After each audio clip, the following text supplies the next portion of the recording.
আসসালামু আলাইকুম। আজ দেখাবো গরু মাংস রান্না।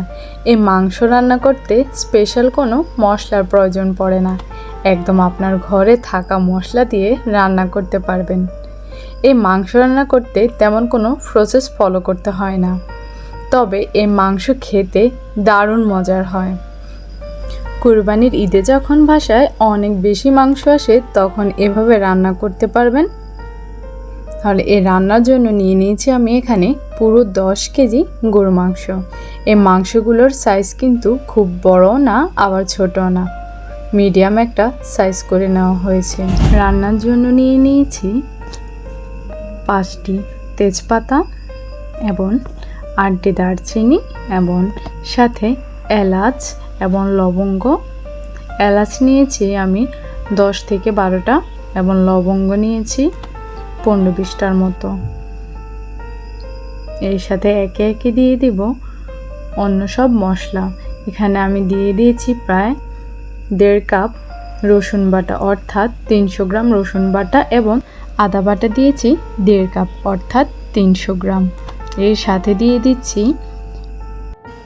জিরা দিয়েছি 1/4 কাপ অর্থাৎ 60 গ্রাম এবং ধনিয়া দেওয়া হয়েছে 20 গ্রাম। এর সাথে হলুদ এবং পরিমাণ মতো মরিচ গুঁড়া। এই সব কিছু উপকরণের সাথে দিয়ে দিচ্ছি 15 গ্রামের মতো দিয়েছি গোলমরিচ গুঁড়া। এরই মাঝে আমি দিয়ে দিয়েছি 1/2 কেজি পেঁয়াজ কুচি। এই সব কিছু উপকরণের সাথে দিয়ে দিব সরিষার তেল। আমি এখানে সরিষার তেল ব্যবহার করেছি প্রায় 800 গ্রামের মতো। এই তেলটা একটু বুঝে দিবেন, যদি গরুর মাংসে চর্বির পরিমাণ বেশি থাকে তখন একটু কম দেওয়া যায়, যদি গরুর মাংসে চর্বির পরিমাণ কম থাকে তাহলে আপনাকে একটু বেশি করে তেল দিতে হবে। এখন এই সব কিছু উপকরণকে হাতে মাখানো হচ্ছে। যখন অনেক বেশি মাংস রান্না হবে এভাবে বড় পাতিলে হাতে মাখা করে রান্না করলে এই রান্নার টেস্ট কিন্তু অন্য রকমের হয়। এই রান্নাটা যত বেশি হাতে মাখালে হাতের একটা টেম্পারেচার থাকে তখন রান্নাটা বেশি মজার হয়। হাতে মাখানো হয়ে গেল, এর সব শেষ। পরিমাণ মতো লবণ দিয়ে আবারও হাতে মাখিয়ে নেওয়া হবে। এই পুরো রান্নাটা কিন্তু আমার মায়ের হাতের রান্না ভীষণ মজার হয়। আমার রান্নাটা পুরো মাখানো হয়ে গেল। এখন আমি কোনো পানি না দিয়ে চুলায় বসিয়ে দিব হাই ফ্লেমে।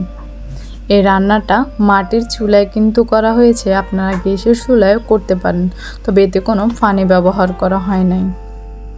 একসাথে যখন অনেক বেশি মাংস রান্না করবেন তখন আসলে কোনো পানি দেওয়ার প্রয়োজন পড়ে না, কারণ এই মাংস থেকে এমনিতে অনেক বেশি পানি বের হয়।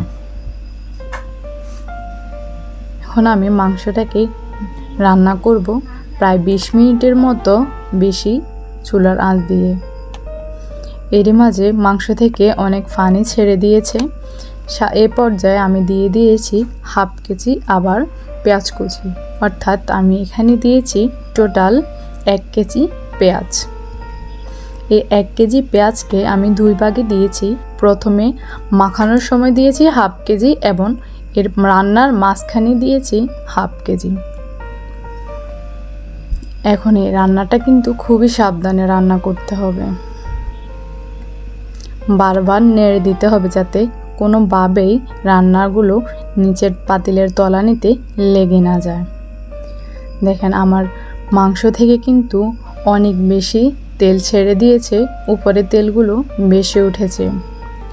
বারবার মাংসকে নেড়ে দিতে হবে যাতে কোনোভাবেই মাংস লেগে না যায়।